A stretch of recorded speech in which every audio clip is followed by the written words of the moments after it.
Príjemný, dobrý večer, vážené dámy, vážení páni.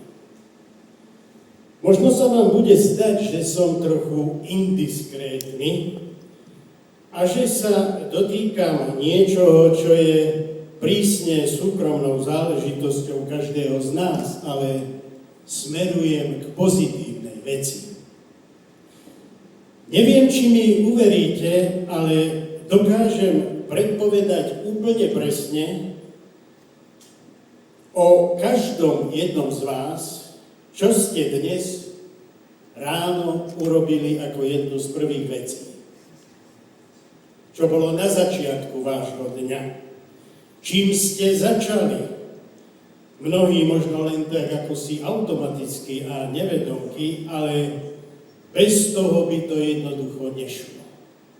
Bez tej prvej veci, bez toho prvého úkonu by ani jeden z vás teraz nebol tu. Každý deň sa začína prvým krokom.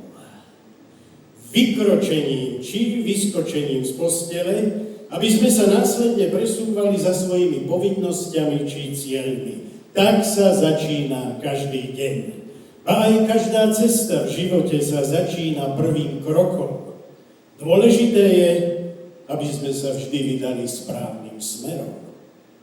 Hovorí sa, že svoje noci rátaj podľa hviezd, nie podľa tmy. Svoje dni rátaj podľa úsmevov, nie podľa slz. A v deň svojich narodenín rátaj vek podľa priateľov a nie podľa veku. Celý svet a naše cesty v ňom sú o našom vnútornom nastavení a o videní poloplného alebo poloprázdneho pohára. Pozitívny náhľad na svet znamená potom v priebehu rokov často pozitívne prekonávanie prekážok a úprimná a veselá a dobrá nálada, ak aj nič nevyrieši, naštve mnohých neprajníkov. Vážení hostia, vy všetci ste dnes už splnili základnú podmienku pre konštruktívny a pozitívny prístup k aktuálnemu dňu. Ráno ste vykročili v ústretí štvrtku s vedomím a v očakávaní príjemného večera s priateľmi v dobrej spoločnosti. Súbežne s vami urobilo rovnaký prvý dnešný krok niekoľko desiatok iných ľudí, odhodlaných splniť vaše očakávania. Vari aj s tým vedomím, že keď sa dobrá vec podarí, tak poteší rovnako prijímateľa, ako aj dobrosrdečného darcu. Vitajte teda, vážení hostia, na Hrádku, v Gemeri, napomedzi slovenského Rudohoria a slovenského Krasu, na masívnom kopci, ktorý ukrýva od stvorenia podzemné poklady zeme. A svoje klenoty vydáva iba postupne, rozvážne, a len tomu, kto si to zaslúži. Vítajte na večere aj na večeri, to je krása slovenčiny.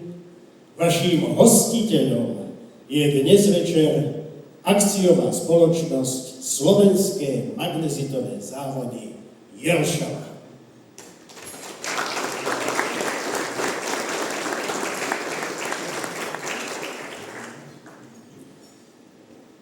Vážení hostia, o chvíľu pred vami vystúpia deti z Rehúcej a Jelšavy, ktoré sú súčasťou programu Super Ár. Na prvý pohľad by sa mohlo zdať, že Super Ár je o hudbe, no v skutočnosti je o ľuďoch. O tom, čo sa deje s deťmi počas mesiacov spoločnej práce. Ako sa učia počúvať jeden druhého, spolupracovať, veriť si a nachádzať svoje miesto v skupine. To najdôležitejšie, čo si zo Super Art deti odnášajú, sa nedá odmerať počtom koncertov ani množstvom naučených piesní. Je to sebavedomie, dôvera, priateľstva a skúsenosť, že úspech nemusí byť o tom byť lepší ako ostatní, ale dokázať spoločne niečo vytvoriť. Dnes program Super R navštevuje viac ako 1100 detí v školách a komunitách naprieč celým Slovenskom. A čo je naozaj dôležité pre nás, že medzi tých 11 stovák detí patria aj tie, ktoré teraz zaspievajú pre vás. Privítajte prosím deti a pedagógov programu Super R z Revúcej a Jelšavy. To sú oni.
the absence of light.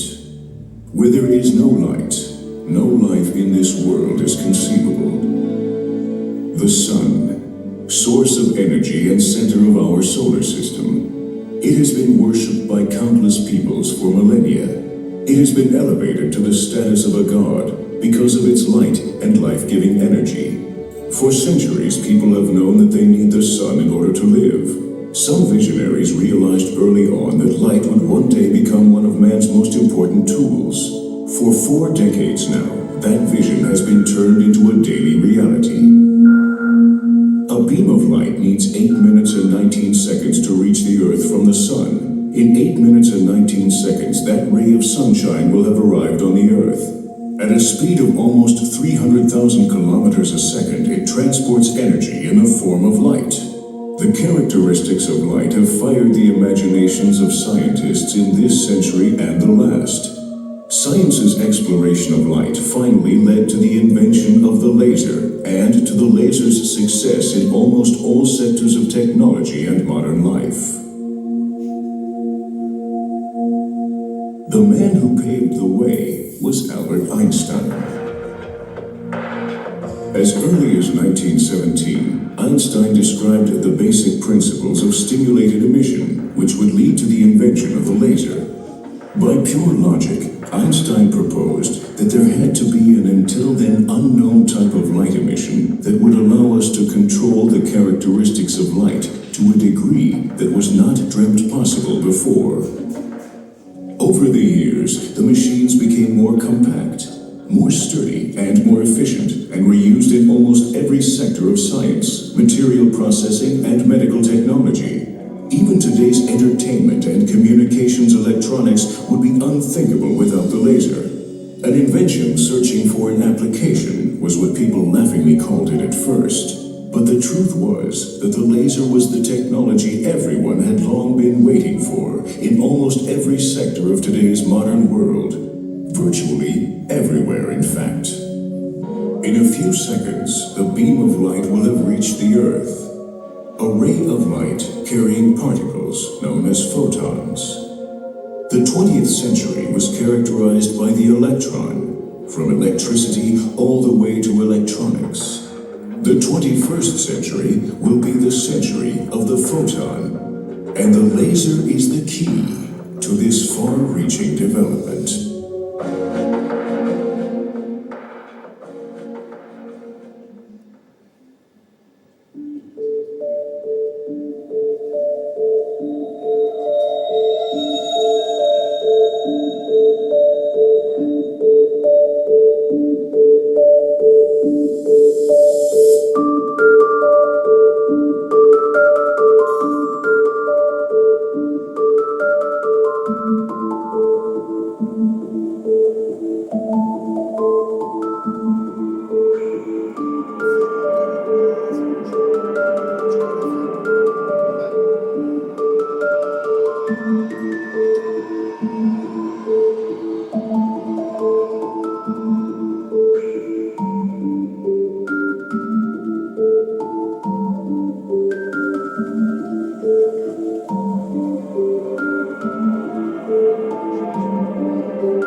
Ak som na začiatku hovoril, že dnes ste hostiami spoločnosti SMZ Jelšava, akciová spoločnosť, celý deň od rána až do polnoci a je to v režii tejto významnej svetovej firmy z Gemera, tak teraz prišiel čas aj na predstavenie najvyššieho šéfa produkčného tímu celého podujatia.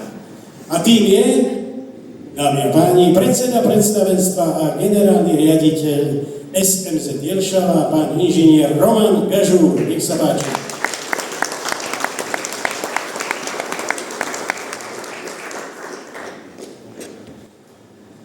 Ďakujem.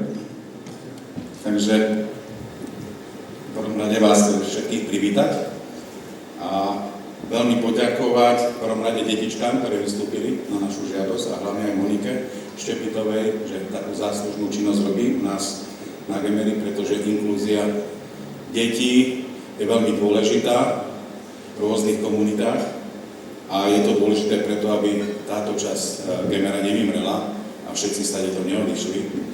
Preto by som chcel poďakovať aj pánovi primátorovi Jelšavi, ktorý robí v tejto oblasti tiež veľmi záslužnú prácu. A poviem, že s týmto detičkami sme mali už prakticky druhý projekt a chystáme ešte aj vianočný koncert, ktorý si myslím, že bude veľmi pekný a bude čisto orientovaný na detičky a umelcov z tohto regiónu. Čo sa týka kvantu, nie zo srandy sa to objavilo a videli ste tam logo SMZ aj magnezitária. Magnezitárium je to, čo chceme budovať v tom podzemí a chceme spolupracovať aj s kvantom, aby sme vytvorili niečo unikátne, ktoré by tých ľudí ťahalo a pritiahlo, aby sme mali časť vysvetliť tým ľuďom, že to baníctvo je tu, je dôležité pre všetky generácie, tvorilo hodnoty a chceme, aby tvorilo hodnoty aj naďalej. Nebudem tento krásny večer, keďže sa snažíme sa orientovať úplne v takom voľnom duchu. Vidíte, že som si ani nič napísal a dúfam, že nič nepopletiem. Ale nebudem hovoriť, ako nám je ťažko a že tie ceny energie sú drahé a tie vojny nás ovplyvňujú a konkurencia mimo Európskej únie ničí a zelené šialenstvo je tu a oceliarenský priemysel je v kríze. To všetko môžeme rozprávať už, 5. 6. rok a každý rok je stále to isté. Takže žijeme s tým a bojujeme. Ale skôr budeme rozprávať, krátko poviem o tom, že napriek tomu, že tá doba je ťažká, minulý rok sme preinvestovali 4,8 milióna a 1,5 milióna sme investovali do oprav. Prežili sme blackout. Vieme, čo to je blackout už vo firme. Nechcete to zažiť, hlavne priemyselníci, ale vďaka šikovnosti našich ľudí a rýchlej reakcii sa nám podarilo všetko zachrániť.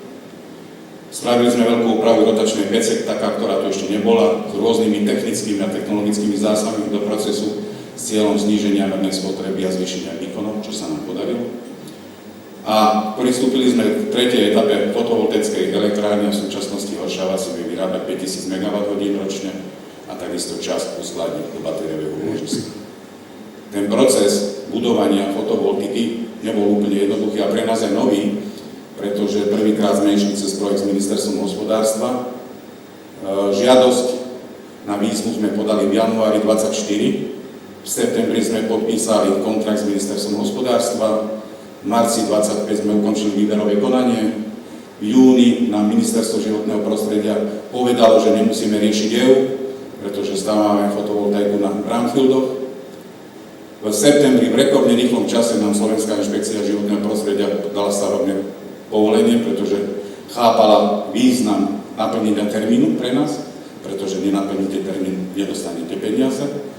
A už v marci 26 sme robili funkčné skúšky na fotovoltike a v júni 26 sme prebehlo koladačné rozhodnutie, takže teraz len čakáme na ten finálny point a platbu z ministerstva hospodárstva. Tak dúfajme, že to dotiahneme do úspešného konca. Na tú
Ďakujem veľmi pekne. Dôležitá informácia. Spúknite prosím všetky sviečky.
Dámy a páni, teraz by som chcel predstaviť pána, od ktorého dnes večer veľa závisí, teda správne po slovensky, od ktorého veľa závisí a na ktorého ja osobne myslím od rána.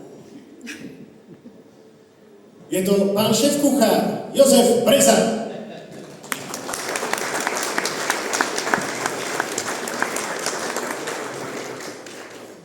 Pán Breza, vítajte, doteraz ste držali varešku, prosím, podržte si mikrofón. Krásny dobrý večer. Ale ja by som najprv rád o vás niečo povedal, pretože tých úspechov len za tento rok sa znova nakopilo. Vaša reštaurácia Gašperov mlyn sa zaradila medzi absolútnu špičku slovenského gastra a získala prestížne ocenenia doma aj v zahraničí.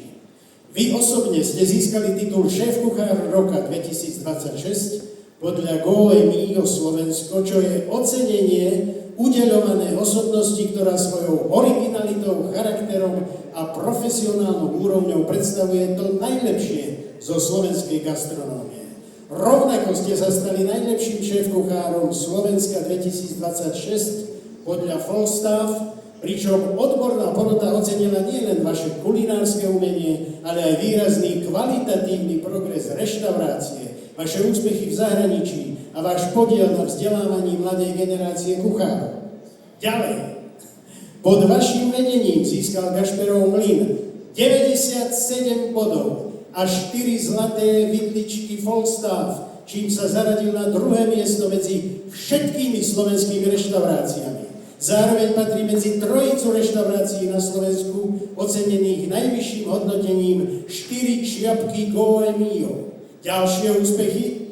Gašperov mlyn bol zaradený medzi 1000 najlepších reštaurácií sveta v prestížnom rebríčku La Liste a Jozef Breza získal medzinárodné ocenenie The Best Chef Award One Knife, čím sa zaradil medzi rešpektovaných šéfkuchárov svetovej gastronómie. Aké je to skvelé, že pri tom všetkom si už po niekoľkýkrát našiel čas pre náš malý hrádok uprostred generálu. Možno sa vám tu páči. Ďakujem veľmi pekne za nádherné privítanie.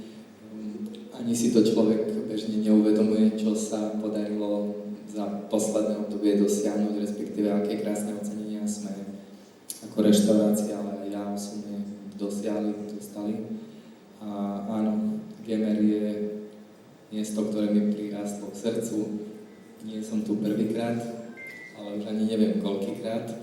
A jasné, že vždy je to náročné ísť variť niekam inám, variť niekde mimo svojho miesta, mimo svojho domovského stánku. Je to rovnako ako keď futbalový tým ide hrať niekde vonku. Vždy je to ťažšie. Niekedy vyhrá, niekedy prehrá. Ale ja musím povedať, že áno, každou návštevou tohto hrádku je to aj pre mňa lepšie, jednoduchšie, pozitívnejšie. Sme veľmi šťastní, že ste tu, lebo vieme, že sme v dobrých rukách a vy tu máte dobrý tým. Ako by ste ho ohodnotili? Na rebríčku od 1 do 10. 10. Strašne sú usilovní, pracovití. Chodia sa pýtať na cigaretu, takže asi tam je to také, že nedovolím si čokoľvek, ale pracujem tak, aby sme všetko stíhali, zvládali a bolo všetko tak, ako má byť. Vaša gastronómia je skutočne zážitková, veď už to trošku poznáme, ale hoci vás poznáme, stále je tu predsa priestor na niečo nové, originálne, unikátne, možno až nepredstaviteľné labužnícke dobrodružstvo. Už som zvedavý, čo to budete dnes. Prosím, môžete predstaviť to menu, ktoré budete podávať? Dnes je taký tematický letný event, tak aj naše menu snažili sme sa priniesť viac byliniek, leta, letných kvetov, sviežosti. Servírovať budeme prvý chod udeného lososa. K nemu sme pripravili domácu vlčinu.